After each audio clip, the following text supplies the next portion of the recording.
저는 오늘 여러분과 함께 영, 또 복의 사람이라고 하는 시리즈 설교로 두 번째 시간에 소신이라고 하는 제목을 또 주제로 여러분과 함께 나누려고 합니다.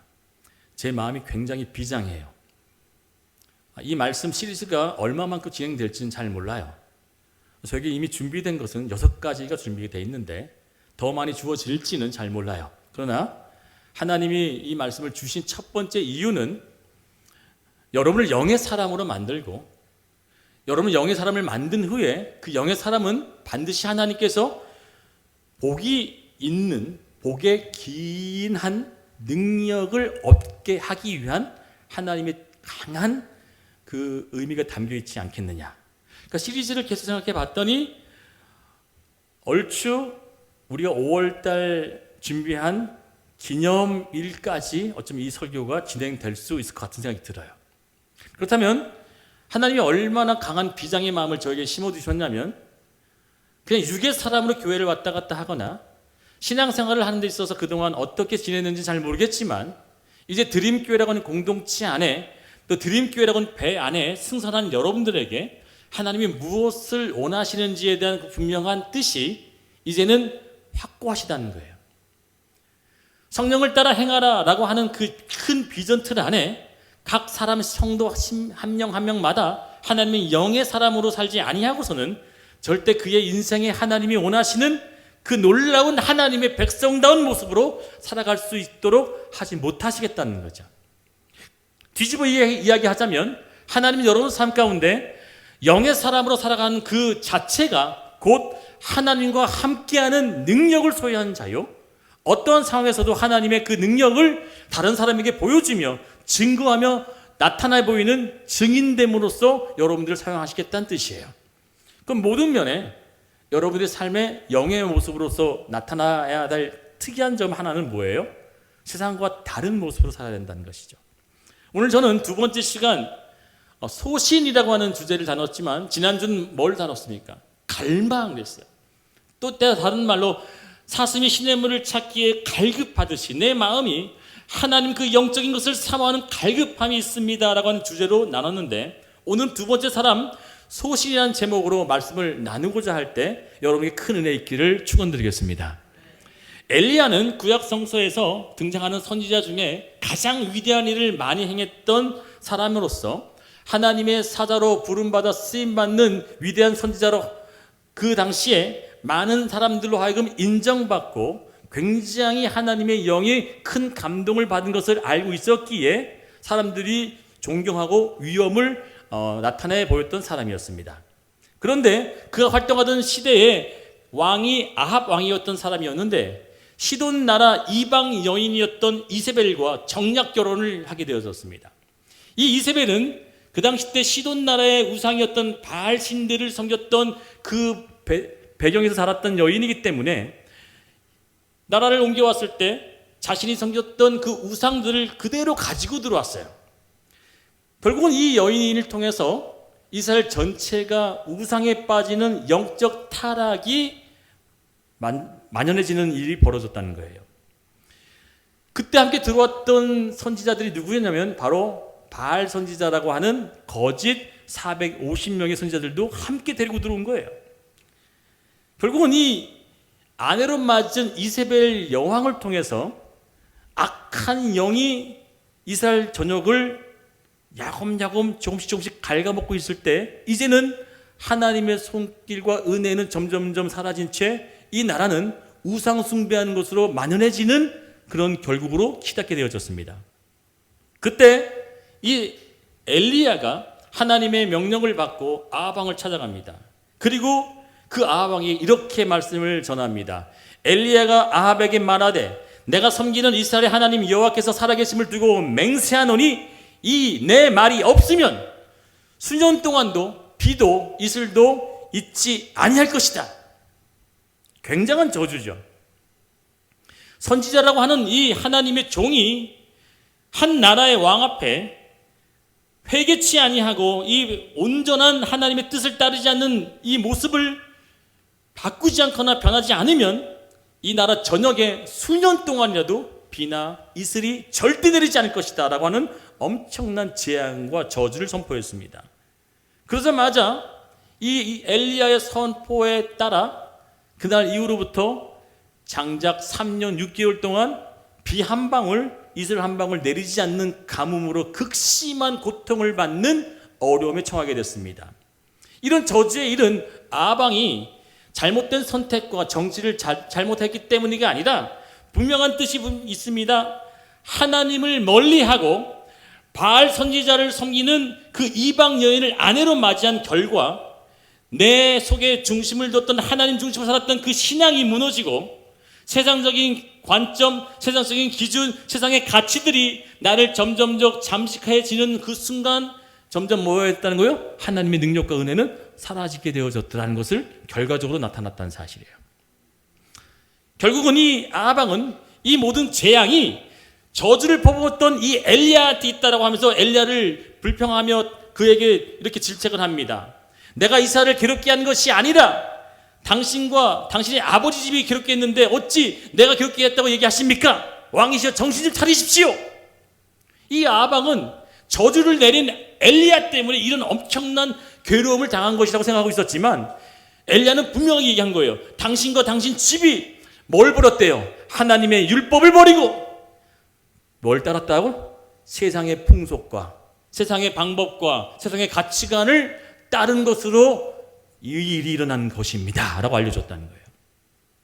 결국엔 이 엘리야가 도무지 깨닫지 못하는 이 아방에게 정신을 차리고자 하기 위한 한 사건을 벌이게 됩니다. 제발 왕이시여 정신 좀 차리십시오. 당신이 알고 있는 그 뜻은 하나님을 버렸고 하나님을 중심으로 두지 않고 살았던 그 어리석은 자의 모습을 가졌기 때문에 이런 일이 발생된 겁니다. 지난주 갈망에 대한 얘기를 했을 때 어리석은 자여 내 생명을 취하가면 어떻게 되냐 할 때 그 어리석은 자가 뭐라고 했어요? 자기 중심적으로 사는 자였다고 그랬죠. 어리석은 자를 뭐라고요? 자기 중심으로 사는 자를 어리석은 자라고 얘기했어요.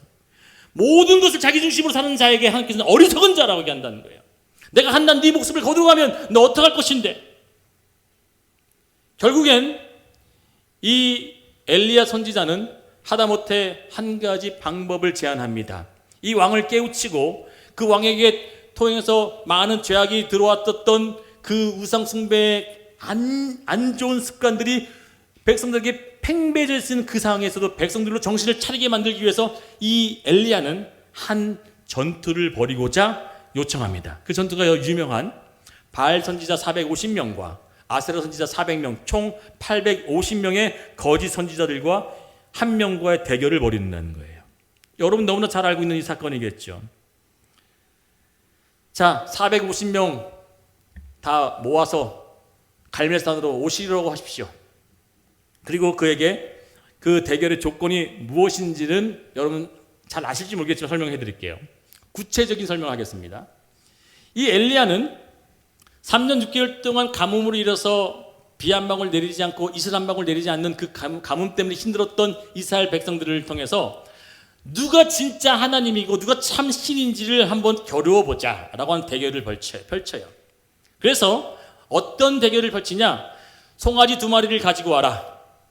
그리고 한 제단은 너희 섬기고 있는 너희들이 준비한 모습으로 제단을 쌓고 그 위에 송아지를 놓고 장작을 태워서 그 제물이 홀라당 다 태워지게 되면 그게 하나님이고 참신인 줄 증거하는 방법으로 우리 대결하자.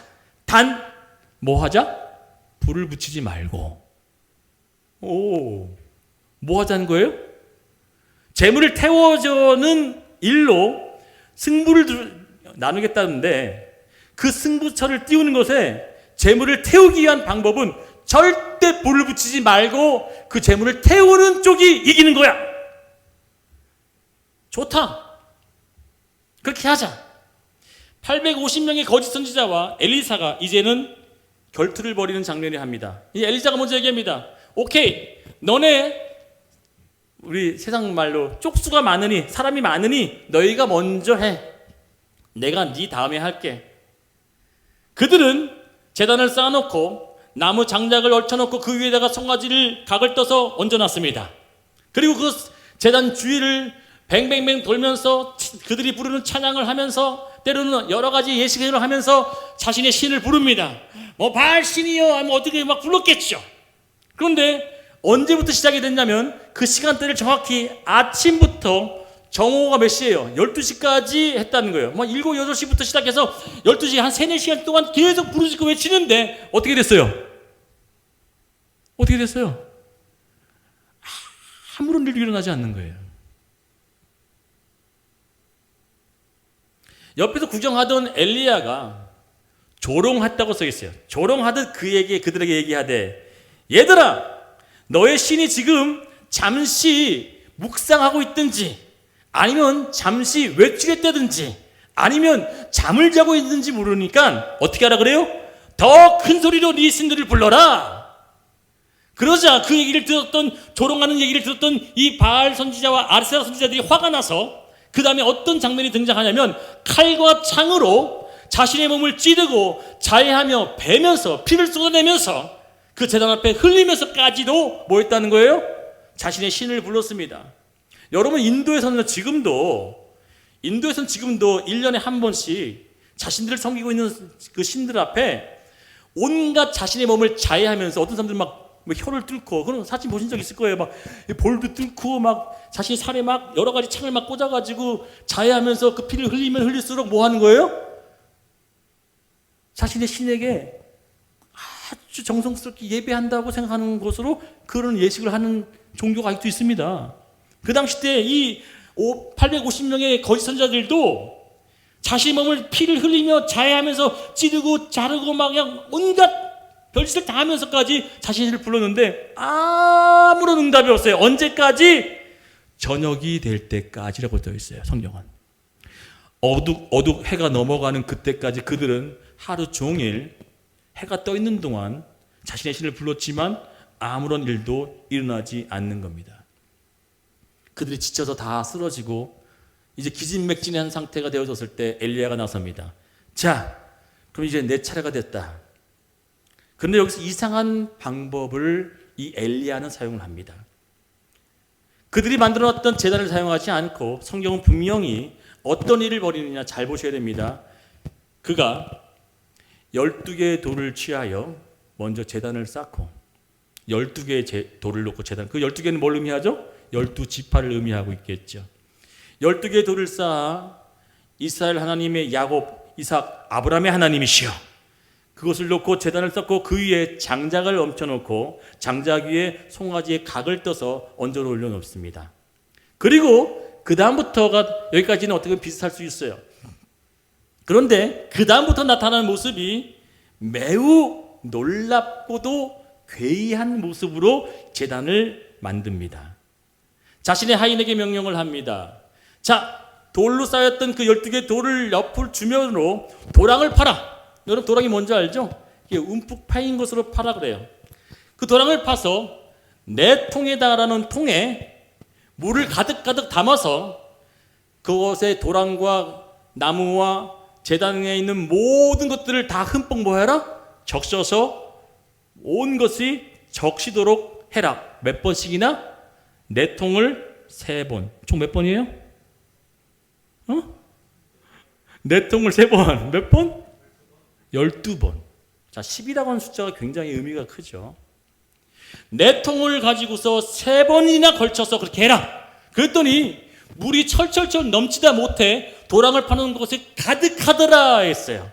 여러분, 지금 한쪽에 있었던 곳은 바짝 마른 장작에 올려진 송아지를 놓고 그렇게 불을 내려달라고 기도했었던 한 제단과 또 다른 제단은 돌 12개를 취하고 그 주변을 도랑을 파고 그 나무와 그 제물이 되는 송아지에게 잔뜩 물을 흠뻑하게 적셔서 불을 붙이려면 나무가 젖어 있어야 돼, 말라 있어야 돼요?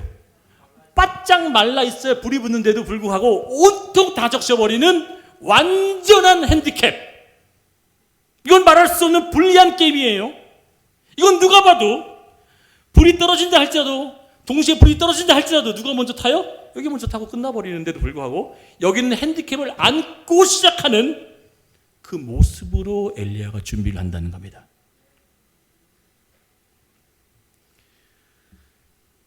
이 엘리야는 과연 어떤 소신이 있었기에 이렇게 불합리하고 불리하고 핸디캡을 안고서도 이런 제단을 쌓았을까요?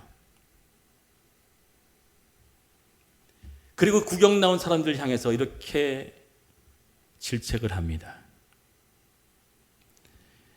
엘리야가 모든 백성에게 가까이 나아가 너희는 어느 때까지 둘 사이에서 머뭇하려느냐? 여호와가 만일 하나님이면 그를 따르고 바알이 만일 하나님이라면 그를 따를지니라 하니, 그때 뭐라 그래요? 백성이 말 한마디도 대답하지 아니하는지라. 여러분, 말 한마디 대답하지 않았다는 얘기가 뭘 의미하고 있습니까? 소신이 없음을 꼬집고 있는 거 아니겠습니까? 여차하면 어떻게 하겠다는 거예요? 이기는 쪽으로 기울겠다는 거 아니겠어요? 소신 없이 눈치만 보다가 나는 이기는 편, 그거 아니겠습니까? 중간에 서서 이쪽도 아니고 저쪽도 아닌 거 그냥 눈치만 살피고 있는 그 모습을 소신 있게 정확하게, 네가 하나님을 섬기면 하나님 방법대로 살 것이고 네가 바알을 따를 거면 바알의 방법대로 살아라. 우리는 하나님을 섬기는 사람으로서 이 조교에 나온 줄 믿습니다. 다시 얘기합니다. 우리는 하나님을 섬기는 자로서 하나님을 따르는 자로 이곳에 온 줄 믿습니다. 저는 우리 아들을 보면서 여러분들도 똑같을 거라 생각합니다. 내가 만나고 함께하는 공간이 만일 목사님이 있고 교인들이 있는 공간에서는 밥을 먹을 때 보면 그래도 기도라도 하려고 하면서 기도를 해요. 그런데 정작 아무도 없어. 아니, 내 친구들만 있고 때로 내가 크리스찬이라고 하는 것에 대한 얘기를 굳이 할 필요도 없거나 굳이 내가 나타낼 필요도 없는 그런 상황 속에서는 기도 안 하고 먹어요. 혼자 있건 또 다른 사람들이 내가 기도하는 모습을 보게 되면 혹시라도 비웃는 건 아닐까, 약올림을 당하지 않을까, 소신이 없는 사람이죠. 더 나아가서 무슨 사람이라고요? 하나님과 관련 없이 사는 사람인 거죠. 기도뿐만이 아닙니다. 여러 가지 생활 중에서 내가 하나님의 자녀라고 하는 사실을 보여주고 증거할 만한 일들을 얼마나 많이 하고 사는지 압니까? 여차하면 난 기독교인이 아니야, 난 얼마든지 세상과 버틸 수 있고 잘 지낼 수 있는 사람이야 라고 하는 마음으로 중간에 이렇게 있다가 눈치만 보고 있는, 어쩌면 머뭇거리는 사람으로서 살아가는 사람일 수도 있다는 거예요. 그렇게 해서는 절대 돈 벌기 힘들지, 주일까지 쉬면서 어떻게 사업을 성공할 수 있고 가게가 잘 될 수 있어 라고 이야기하고 있는 세상 사람들의 말을 듣는 사람들은 주일에 뭐 할까요? 문을 열어야죠. 돈 벌러 가야죠. 뭐가 없는 걸까요? 소신이 없는 거예요. 내가 진짜 하나님의 사람이고 하나님의 일들로서 가장 우선적으로 살겠다고 결단하는 그 소신을 가지면, 핸디캡 가졌어. 핸디캡. 불리한 조건이잖아요. 그렇죠? 흠뻑 젖은 재단이고 누가 봐도 불붙기 어려운 재단이지만 나는 이 핸디캡을 가지고도 하나님은 날 뭐 하실 것이다? 도우실 거야. 아멘 못 하시죠? 아멘 어렵잖아요. 이게 소신 있는 사람이에요. 하나님은 이런 소신 있는 사람을 놓고 사용하시고요, 그런 소신 있는 사람을 통해서 일을 하시겠다는 거죠.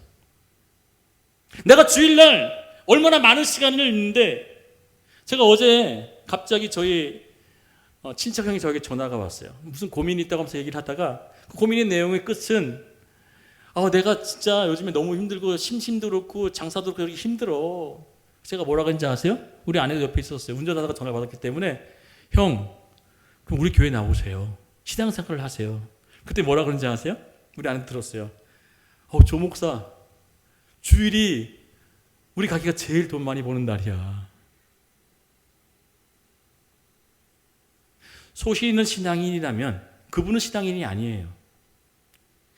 만일 내가 주일에 문을 열어야 되는, 장사를 해야 될 사람이고 사업을 해야 될 사람이라고 한다면, 내 소신은 내가 주일을 하나님께 드리지만 평일 월요일부터 토요일까지는 하나님이 그보다 더 많은 것을 채우시려고 하는 소신 있는 사람은 하나님이 그냥 두실까요? 그렇지 않다는 거죠. 핸디캡을 두고 있는 이 엘리야의 재단을 하나님은 그냥 두시지 않는다는 거죠. 누가 봐도 핸디캡을 가졌고요, 누가 봐도 불리한 조건이고요, 누가 봐도 어리석은 모습이에요. 남들은 제일 많이 장사 잘 되고 제일 많은 사람들이 시켜먹는 그 배달의 민족에도 봐도 일요일이 제일 많은 장사가 되는 그때 난 장사 안 하겠다고 하는 것은 불리한 조건이잖아요. 핸디캡을 안고 가는 조건이잖아요. 그런데도 난 하나님 중심으로 살기 때문에 난 하나님의 뜻으로 내 주일은 하나님께 드릴 거야 라고 하는 소신 있는 사람은 영의 사람인 줄 믿습니다. 그는 복의 사람인 줄 믿습니다.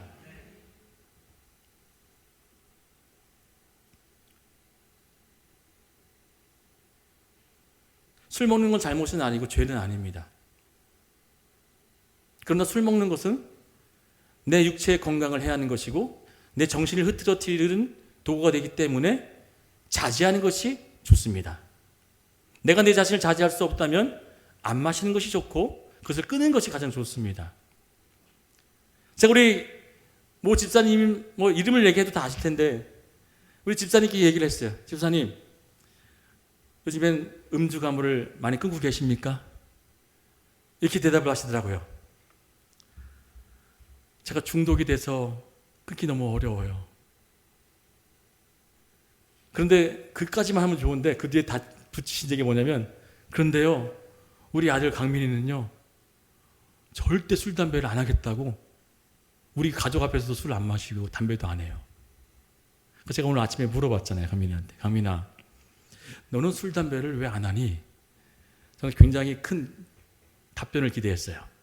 그래서 제가 신앙이기 때문에 안 마셔야 됩니다, 이걸 기대했는데 뭐라고 대답했는지 아세요? 술이 맛이 없더라고요. 저한테 안 맞더라고요. 그것밖에 없니? 또 물었어요. 혹시 내가 신앙인이기 때문에 안 마시려고 하는 마음은 없니? 그냥 마시기가 싫어서 안 마시는데요. 소신이죠, 그것도. 무슨 얘기인지 아십니까? 나는 크리스찬이에요. 나는 하나님의 자녀이기 때문에 나는 소신 있는 사람으로 신앙을 지켜나가겠어 라고 사는 그 사람은 하나님이 그냥 두지 않으세요. 그런데 세상과 벗하면서 거기서 교묘하게 슬며시 여전히 나는 그들과 언제든지 벗하며 살 수 있다고 가운데 서서 세다고 싶으면 그쪽에 속하고 약하다 싶으면 빠지기 준비 딱 되어져 있는 그 모습으로 머뭇거리는 그들에겐 엘리야가 얘기합니다. 너희가 응답하고자 하는 그 하나님은 일하실 수 있겠느냐. 그리고 이 엘리야가 기도했던 기도의 고백과 그 내용이 뭔지 아십니까? 잘 들어보십시오. 여러분이 기도한 내용과 뭐가 다른지 잘 들어보십시오. 하나님이시여, 그전에도 하나님이셨고 앞으로도 하나님이신 하나님이 나에게 응답하소서. 또 두 번에 나에게 응답하소서. 여러분, 과연 여러분이 하나님께 무언가를 내놓고 기도할 때 제발 일부분 응답해 주옵소서 라고 하는 만큼의 자신감 있게 얘기할 수 있는 그 마음을 가지려면 성경은 분명하게 야고보서 1장 7절 8절에 요동치는 바람처럼 흔들리는 그것은 죽게 구하여도 얻기를 뭐하라? 생각하지 말아라. 왜냐? 그 뒤에 게요, 두 마음을 품은 자는 절대 죽게 얻기를 생각하지 말아라. 여기서 어떤 마음을 먹고 여기서 어떤 것을 구하는 그 사람은 하나님은 절대 뭐 하겠다는 거예요? 네 마음은 이미 두 마음이기 때문에 나에게 구해도 미안하지만 응답할 수가 없어. 하나님은 신실하신 분이고 공의로우신 분이기에 나는 여기도 합격하고 이 불리한 조건을 나는 싫어요. 내 세상을 하던 방법대로 원하기니까 이 방법 안에서 일해 주세요. 무슨 마음이에요? 두 마음이잖아. 하지만 저 하나님, 세상과 다르게 살기 원합니다. 저는 목회를 하더라도, 내가 공부를 하더라도, 내가 무언가를 연구를 하더라도, 장사를 하든 사업을 하든 세상과 다른 하나님의 사람처럼 소신 있게 살겠습니다 라고 하는 그 마음을 가질 때, 그 한 마음을 가진 사람에겐 하나님 앞에 뭐 하겠다는 거예요? 응답이 이루어진다는 거예요. 왜요? 그 사람은 영의 사람으로 살기 때문에요. 이게 영의 사람은 소신을 갖고 하나님 앞에 어떤 것도 타협하지 않고 어떤 것도 내가 그와 협의하거나 손잡거나 벗하지 않고 나는 하나님 한 분만으로도 족하겠습니다 설령 내가 망한다 할지라도, 설령 이 젖은 제단이 불이 떨어지지 않는다 할지라도 그전에도 하나님이시고 오늘도 하나님이신 하나님 응답해 달라고 하는 그 응답의 기도에 즉시로 하늘로부터 뭐가 떨어져요? 불이 떨어져 그 제단을 완전히 사르고 물 한 방울 남기지 않고 그 모든 것을 다 핥으는지라.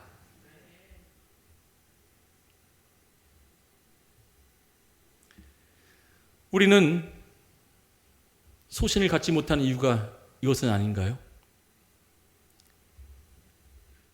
읽어봅니다. 시작. 노력한 만큼 보상을 얻지 못하면 마음이 흔들립니다. 그렇죠?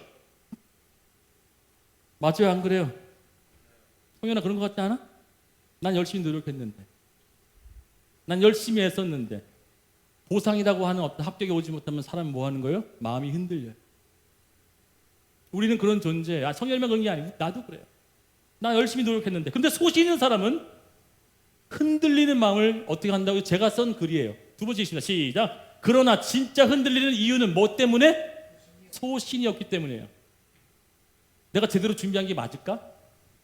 내가 정말 열심히 한 건 맞을까? 내가 이 길을 가고 있는 건 정말 맞을까? 라고 마음이 흔들리는 이유는 뭐예요?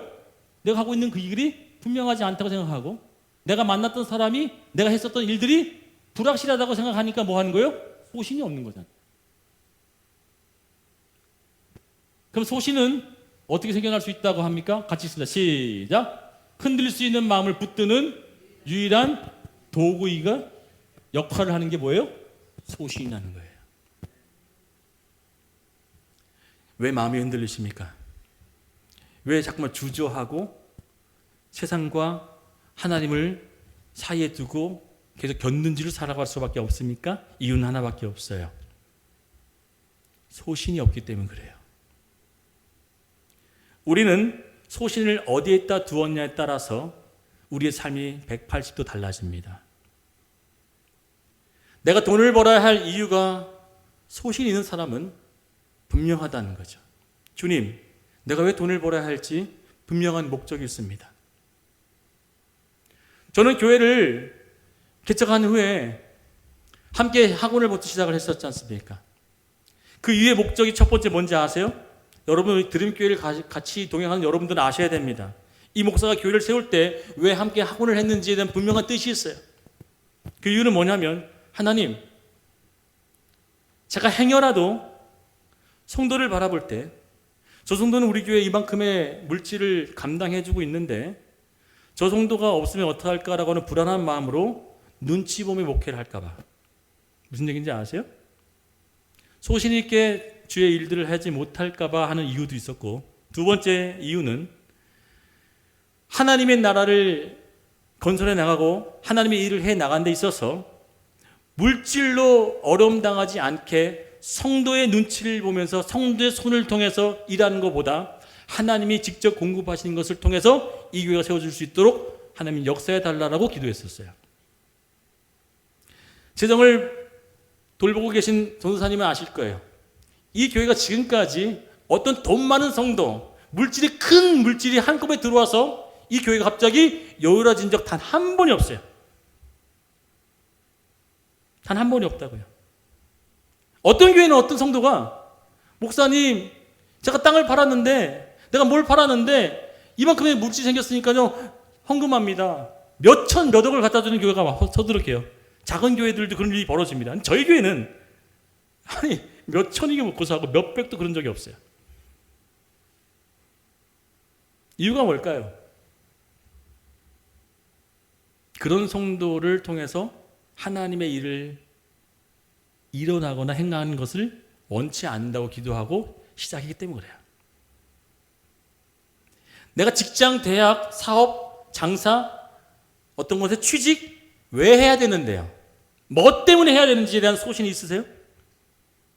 나는 직장을 선택하는데, 나는 학교를 선택하는데, 내가 누구를 만나는데, 어떤 관계를 트는데 하나님 중심으로, 내 자기 중심이 아니라 하나님 중심으로 소신을 가지고 정하는 사람이 있다면, 제가 얘기를 했었죠. 집이 멀어가지고요, 목사님 제가 이제 교회를 나가기 어려울 것 같아요. 그 사람은 집이 먼 거예요, 교회가 먼 거예요?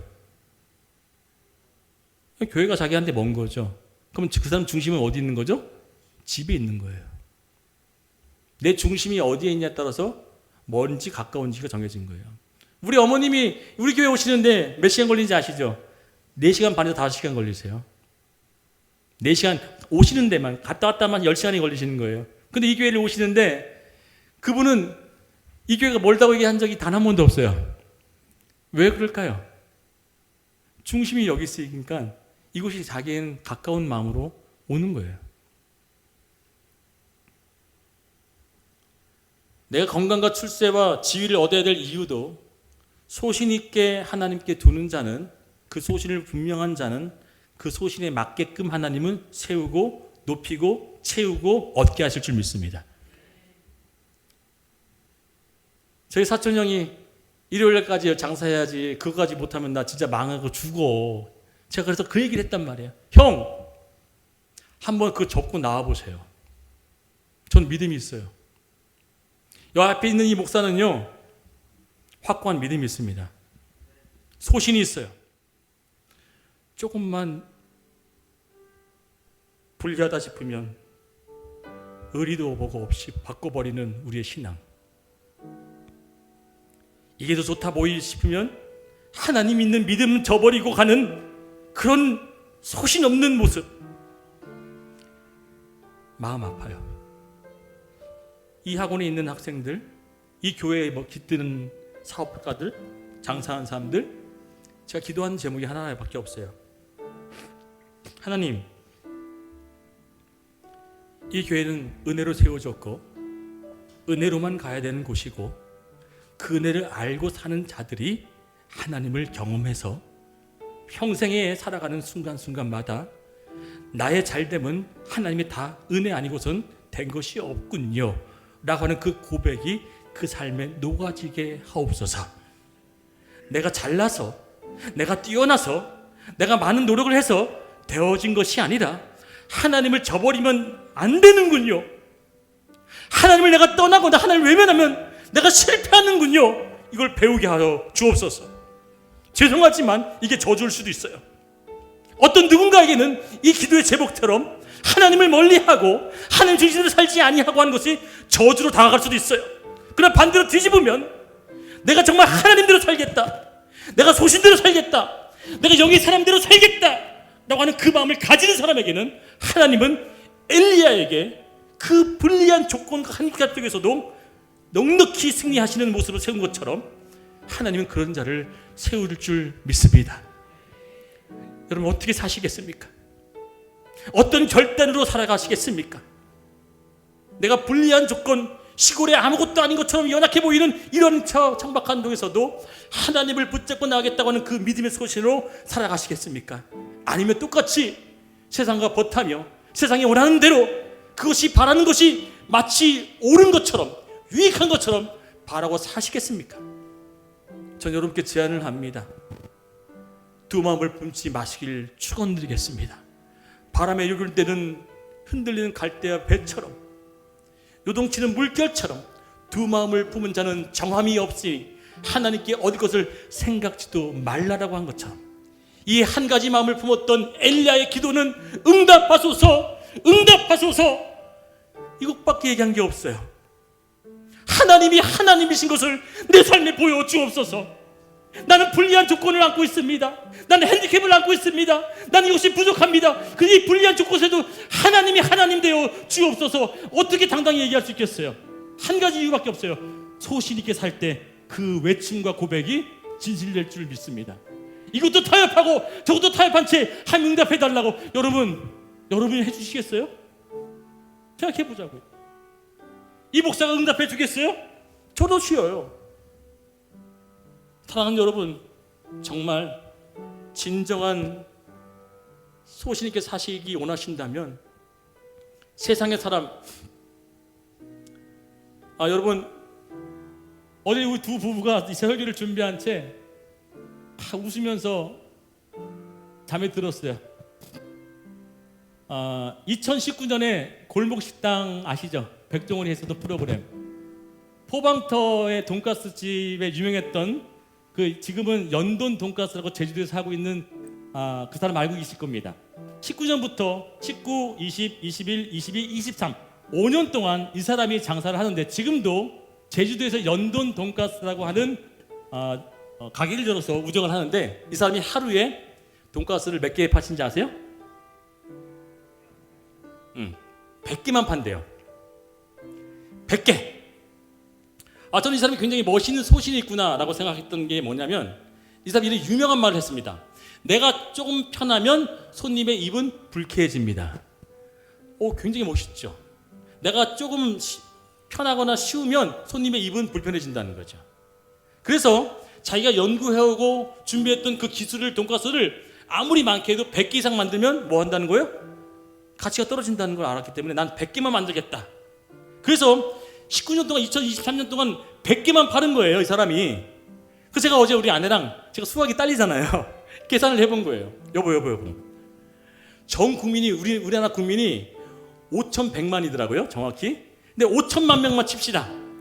5천만 명이 하루 100개만 먹는 돈가스를 먹으면 이 포방터 연돈 돈가스 사장이 몇 년을 근무해야 되는지 계산해봤어요.